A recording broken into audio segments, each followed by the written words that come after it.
E uma notícia boa agora que envolve saúde, tá? O Hospital Universitário de Cascavel retomou nesta segunda-feira as cirurgias eletivas, depois de uma semana suspensas, viu? Depois de polêmica, depois de corredor abarrotado de gente em local projetado para 25, 27 pessoas, que abrigava mais de 86. É uma ótima notícia, né, Daiane, para a gente começar a semana. Muita gente que estava aguardando e agora, mas claro, a gente já sabe, a fila continua sendo extensa, então para zerar é algo quase impossível, pelo menos nesse momento, né? Bom dia, minha amiga.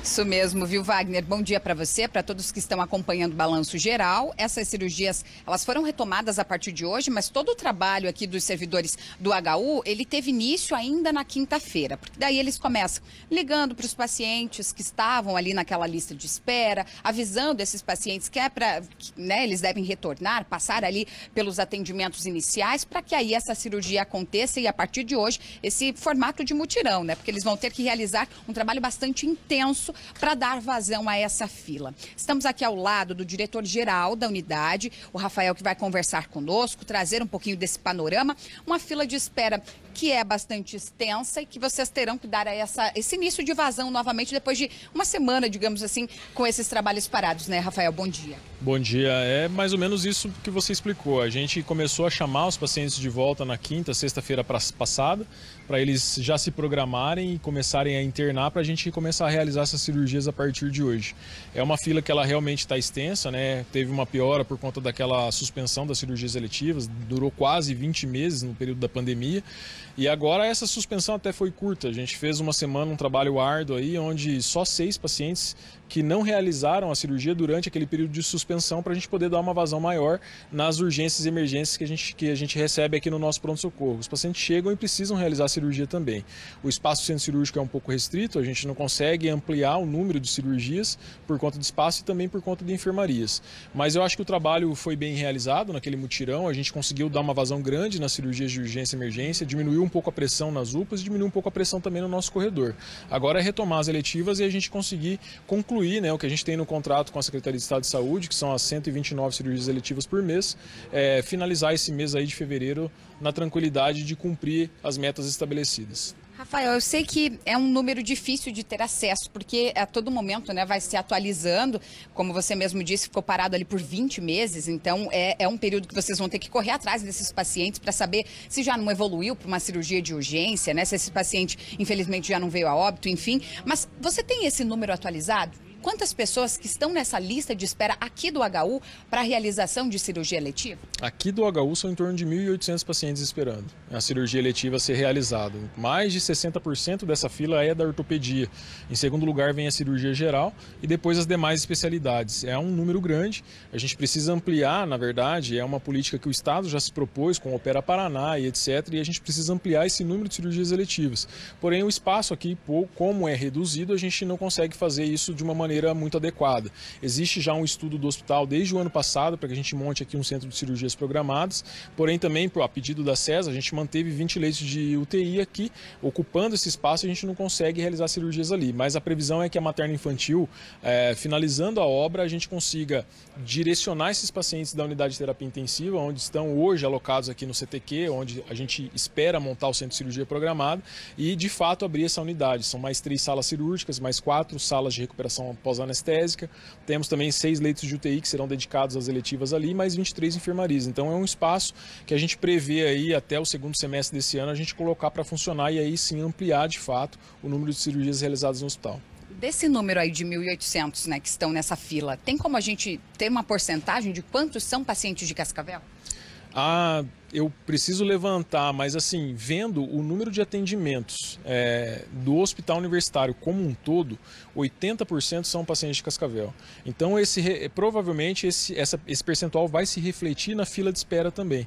Porque, apesar da gente atender a macro-região, nós somos referência para alta complexidade para macro, para média complexidade não. Então, é normal que a maioria desses pacientes sejam da nossa regional, da nossa cidade aqui de Cascavel, da 10ª regional especificamente. Como Cascavel é a maior cidade, provavelmente o maior número seja de Cascavel. Então, gira em torno de 80%. Só para a gente traçar o cenário da última semana, né? As eletivas, elas foram paralisadas aí na última semana porque tinha o feriado de carnaval. Vocês tiveram muitas cirurgias de urgência, de emergência, pacientes aí de acidentes, enfim, violências que chegaram por aqui. E vocês tiveram que realizar formatos de mutirão também para dar vazão e tirar os pacientes do corredor, que chegou a ter ali 90 pacientes no corredor, num local para 27. Quantas cirurgias vocês realizaram na semana passada, que eram essas de urgência e emergência, por exemplo? Você tem uma ideia? Mais ou menos a gente conseguiu, pegando a suspensão das eletivas, colocando esses pacientes da urgência e emergência em enfermarias, etc., e agilizando mais esse atendimento em formato de mutirão, os números da semana passada do feriado são em torno de 80 cirurgias que foram realizadas de urgência e emergência. É um número bem grande, porque o nosso centro cirúrgico, no mês, em média, faz 600 cirurgias no mês. Então, em uma semana, realizar um grande número de cirurgias assim foi um trabalho muito árduo da nossa equipe. A gente tem que parabenizar o esforço do pessoal, a equipe médica, a equipe de enfermagem, o multidisciplinar que faz esse atendimento ao paciente, e também pedir as desculpas, mas dizer que esses 6 pacientes, né, que acabaram tendo a suspensão da sua cirurgia eletiva, foi para proporcionar esse número que a gente conseguiu chegar e dar uma vazão maior para diminuir a espera desses pacientes também que estavam nas UPAs, a espera desses pacientes que estavam no pronto-socorro para ter a sua cirurgia realizada e fazer uma rotatividade de leitos maior para receber alta com um menor tempo possível. Bom, Rafael, o senhor comentou a respeito da questão ali da materno-infantil, que quando finalizar a obra, onde ocupa hoje a materno, vocês vão tirar os pacientes aqui daquela famosa ala, né, Covid, que serviu ali para bastante atendimento, que hoje tem UTI, tem enfermaria também.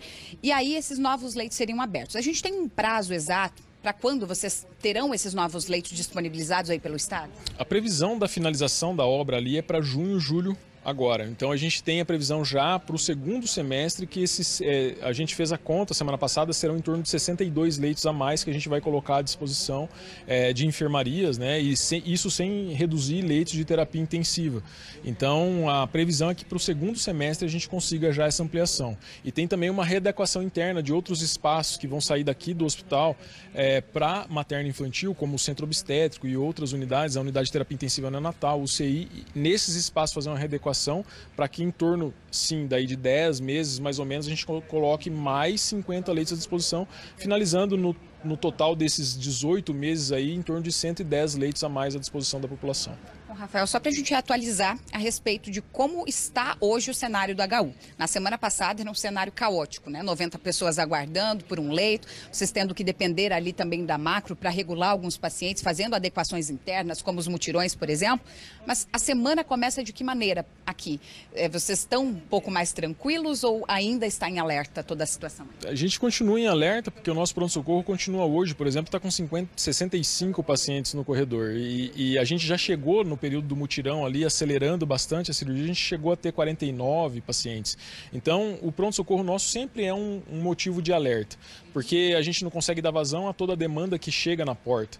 Esses 65 pacientes estão ali, mas estão, fora não ter o conforto de uma enfermaria, estão tendo seus exames realizados, estão tendo suas cirurgias realizadas, temos ressonância, tomografia, raio-x, um laboratório de alta qualidade que presta o atendimento para esses pacientes internados aqui. Então, assim, eles estão tendo o seu quadro resolvido, apesar de não estar num conforto de enfermaria. É preocupante a gente observar, talvez, que esse número comece a subir muito.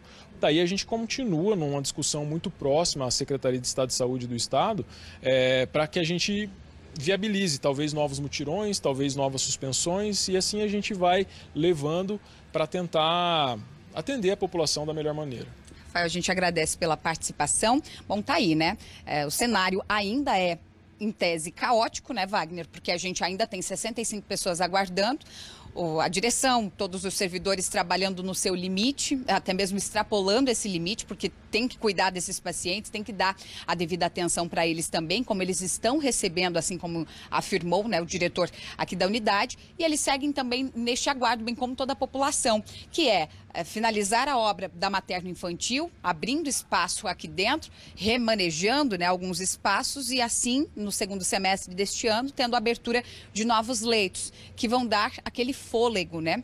Aquele fôlego extra para as equipes, para as pessoas que estão aqui nos corredores também aguardando. E aí a expectativa é que em 18 meses se amplie ainda mais esse número de leitos. Mas não tem como construir nada a mais. Eles vão remanejar mesmo espaços internos para poder dar esta vazão vazão importante porque é um hospital de referência para, digamos, 2 milhões de habitantes, que é toda a macro-região oeste e sudoeste, né, Wagner? Melhorou? Sim. Normalizou? Não. Resolver ainda não tem um prazo estipulado e é difícil, diga-se de passagem, né, Daiane? Obrigado ao entrevistado também, obrigado a você, já volto a conversar novamente, inclusive porque a gente sabe que o problema é muito mais extenso. Além de expandir a área física do hospital, nós precisamos de mantimento, nós precisamos de medicamento, de gás, tudo que é utilizado dentro do hospital. Nós precisamos do material humano, que está no limite. Enfermeiros, técnicos de enfermagem, o corpo clínico do hospital. E nós estamos falando só de uma instituição, que sente o reflexo direto, porque está como referência na macro-região. E quando isso já vem de déficit nos municípios, no estado de modo geral, isso vai virando uma bomba relógio. A qualquer momento